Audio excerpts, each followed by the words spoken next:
My name is Nehemiah. I was not a prophet. I was not a priest. I was a cupbearer in the court of a foreign king.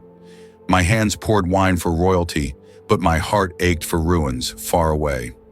I want to confess to you, the call of God is not always born in palaces or pulpits. Sometimes it is born in tears.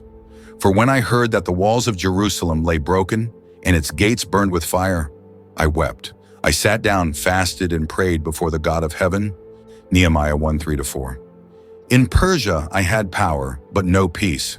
My brothers told me of Jerusalem's shame, our people scattered, our holy city defenseless. I prayed, O Lord, God of heaven, let your ear be attentive and your eyes open to hear the prayer of your servant. We have sinned against you. Nehemiah 1:5-7. For months I carried that burden, until the king saw my sorrow. He asked, "Why is your face sad, seeing you are not sick?" Nehemiah 2:2. I was terrified. To appear sad before the king could cost me my life. But I spoke. Why should my face not be sad when the city, the place of my father's graves, lies in ruins? Nehemiah 2:3. And by God's favor, the king granted me letters, timber, soldiers, and permission. A cupbearer became a builder. Welcome to Testament Unspoken, where we bring biblical stories to life through the eyes of those who live them. Each episode offers a raw, first-person perspective on some of the most powerful figures in Scripture, told with emotion, honesty, and depth. Please subscribe for more stories like this. I traveled by night, riding through Jerusalem's broken gates. Stones lay charred, walls crumbled into dust. No one knew what God had placed in my heart. When I finally spoke, I said, "You see the trouble we are in. Come, let us build the wall of Jerusalem, that we may no longer suffer derision." Nehemiah 2:17. The people answered, "Let us rise up and build." And so they strengthened their hands for the good work. Priests, goldsmiths, perfumers, rulers, merchants, men and women alike, each built the portion of wall before their house. No one waited for someone else. Every stone lifted was a prayer. Every gate restored was a declaration. Our God has not abandoned us. But not all rejoiced. Sanballat, Tobiah, and Geshem mocked us. They laughed. What are these feeble Jews doing? Will they revive the stones out of the heaps of rubbish? Nehemiah 4:2. Their words stung, but I answered, "The God of heaven will make us prosper, and we his servants will arise and build." Nehemiah 2:20. When threats rose, we built with one hand and held weapons in the other. The sound of the trumpet was our call to rally. I said to the people, "Do not be afraid of them. Remember the Lord who is great and awesome, and fight for your brothers, your sons, your daughters, your wives, and your homes." Nehemiah 4:14. The work was exhausting. We labored from sunrise until stars appeared, sleeping in our clothes, never laying aside our weapons. The wall was not just stone, it was survival, it was identity, it was worship. But the greatest threat was not from outside, it was from within. Some of our own charged interest enslaved their brothers, took fields and vineyards. My anger burned. I said, "The thing that you are doing is not good. Ought you not to walk in the fear of our God?" Nehemiah 5:9. I demanded they restore what they had stolen, and before priests, they swore to do so. I shook out my garment and said, "So may God shake out every man who does not keep this promise." Nehemiah 5:13. The people cried, "Amen," and praised the Lord. Justice returned and unity was restored. Sanballat and Geshem sent word, "Come, let us meet together." But I knew their intent. I replied, "I am doing a great work and cannot come down." Nehemiah 6:3. 4 times they sent this message. 4 times I refused. Then came slander. False prophets sent to frighten me. But I prayed, "O God, strengthen my hands." Nehemiah 6:9. So the wall was finished in 52 days. And when our enemies heard of it, they fell greatly in their own esteem, for they perceived this work had been accomplished with the help of our God. The walls were rebuilt, but stones alone cannot save. Ezra the scribe stood upon a wooden platform, opened the book of the law, and read aloud from morning until midday. The people stood, lifted their hands, bowed their faces to the ground, and wept. But Ezra said, "This day is holy to the Lord your God. Do not mourn or weep, for the joy of the Lord is your strength." Nehemiah 8:9-10. That day confession rose like incense. Sins were named, covenants renewed, hearts restored. When the walls were finished, when the gates were set, when the city was safe again, we did not first feast, we remembered. The Levites stood upon the steps and cried with a loud voice to the Lord our God. They said, "You are the Lord, you alone. You have made heaven, the heaven of heavens, with all their host, the earth and all that is on it, and you preserve all of them." Nehemiah 9:6.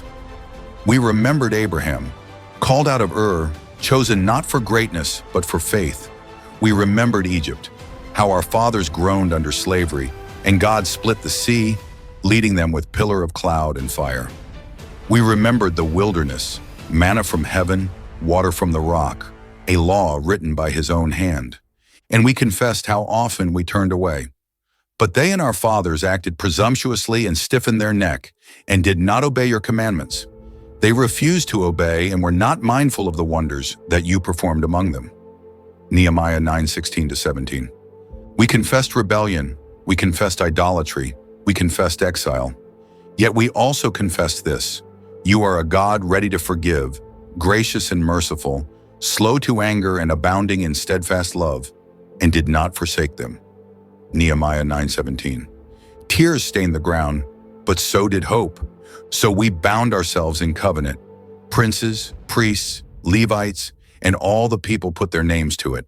We said, "We will not forsake the house of our God." Nehemiah 10:39. We pledged to walk in his law, not in the ways of the nations, to keep the Sabbath holy, even when merchants pressed us, to honor marriage, keeping ourselves set apart, to bring the first fruits of our fields, the tithe of our produce, the offerings for the altar. It was not merely duty, it was devotion. For we had lived without walls and we had seen the ruin it brought. We knew now that a city without God is a city already fallen. That day, beneath the shadow of rebuilt walls, we rebuilt something greater, our covenant with the living God. When the wall was rebuilt and the gates restored, the city breathed again. But walls of stone mean nothing without songs of praise. What we rebuilt with our hands, we had to dedicate with our hearts. So the Levites were gathered from every place they dwelt. Singers, musicians, cymbals, harps, lyres, all came to Jerusalem. Priests purified themselves, then the people, then the gates and the wall. And I appointed 2 great choirs to give thanks. One choir went to the right upon the wall, above the dung gate, with priests blowing trumpets, cymbals clashing, voices lifted like rivers of joy. Ezra the scribe led them, the scroll of the law near his heart. The other choir went to the left, marching upon the wall toward the fountain gate, drums beating, singers calling out psalms. I followed with the people, the governor walking not before them but among them. 2 rivers of praise circled the city, one from the north, one from the south, until we met at the house of God. There the choirs stood face to face, filling the courts of the temple with thanksgiving. Sacrifices were offered, trumpets sounded. The people lifted their hands and bowed their faces to the ground. And the joy was not small. Scripture says, they offered great sacrifices that day and rejoiced, for God had made them rejoice with great joy. The women and children also rejoiced, and the joy of Jerusalem was heard far away. Nehemiah 12:43. I want to confess I had seen tears in Jerusalem, tears of ruin, tears of confession, tears of grief. But that day I saw tears of joy. Children laughed upon the walls once broken. Old men sang upon gates once burned. Families danced in streets once empty. The enemy said we were feeble. They mocked our stones. They swore our hands would fail. But that day the sound of our praise was louder than their threats. Jerusalem was not just a city again. It was a testimony, a light, a declaration that God rebuilds what men despise, restores what nations trample, renews what sin destroys. That day the city walls stood strong, but stronger still were the walls of our faith. When the wall was dedicated, when choirs sang and sacrifices rose, I thought perhaps the battle was over. But rebuilding walls is easier than rebuilding hearts. For a time I returned to King Artaxerxes in Persia, but when I came back to Jerusalem, what I found broke me. The people had promised, "We will not forsake the house of our God." Nehemiah 10:39. Yet the promise had faded like dust in the wind. Eliashib the priest had given Tobiah, the very enemy who mocked us, a chamber inside the courts of God's house. A storehouse meant for grain and offerings had become a home for corruption. My heart burned with anger. I threw out Tobiah's household goods, cleansed the chambers, and restored them to their purpose. But the defilement was not only in the temple. The Levites had been neglected, forced back into their fields for survival. The Sabbath, once holy, was trampled under merchants' feet. Foreign traders filled the streets of Jerusalem, selling on the day of rest. I rebuked the nobles. What is this evil thing that you are doing, profaning the Sabbath day? Did not your fathers act in this way, and did not our God bring all this disaster on us? Nehemiah 13:17-18. I shut the gates, posted guards, drove out merchants. Still they lingered outside, waiting to enter when the sun set. But I swore, if you lodge outside the wall again, I will lay hands on you. Nehemiah 13:21. Even more, I saw men of Judah marrying foreign women. Their children no longer spoke the language of Judah. The very identity of God's people was slipping away. I contended with them, cursed some, struck others, pulled out their hair. Harsh? Yes, but the stakes were higher than comfort. It was the covenant itself. And so, in the twilight of my years, my confession was this: remember me, O my God, concerning this, and do not wipe out my good deeds that I have done for the house of my God and for his service. Nehemiah 13:14. Again I prayed, remember them, O my God, because they have desecrated the priesthood. Nehemiah 13:29. And at last, one final plea, remember me, O my God, for good. Nehemiah 13:31. I want to confess to you, leadership is not triumph without tears. Even after victories, people falter. Even after covenant, hearts wonders. But faithfulness is not perfection. It is persistence.